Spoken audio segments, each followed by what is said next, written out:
Ang mabuting balita ng Panginoon, ayon kay San Juan.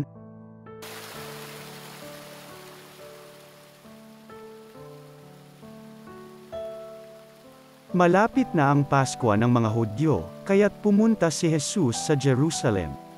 Nakita niya sa templo ang mga nagbibili ng mga baka, mga tupa, at mga kalapati, at ang namamalit ng salapi. Gumawa siya ng isang panghagupit na lubad at ipinagtabuyang palabas ang mga mangangalakal, pati mga baka at tupa.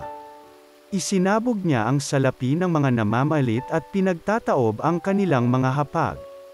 Sinabi niya sa mga nagbibili ng kalapati, "Alisin ninyo rito ang mga iyan.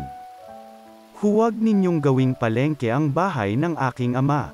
Nalaala ng kanyang mga alagad na sinasabi sa kasulatan, "Ang aking malasakit sa iyong bahay ay parang apoy na nag-aalab sa puso ko." Dahil dito'y tinanong siya ng mga Hudyo, "Anong tanda ang maibibigay mo upang patunayang may karapatan kang gawin ito?" Tumugon si Jesus, "Gibain ninyo ang templong ito at muli kong itatayo sa loob ng 3 araw."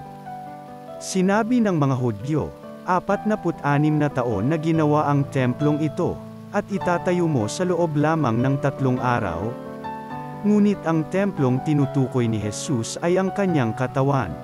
Kaya't nang siya'y muling mabuhay, nalaala ng kanyang mga alagad na sinabi niya ito, at naniwala sila sa kasulatan at sa mga sinabi ni Jesus. Ang mabuting balita ng Panginoon.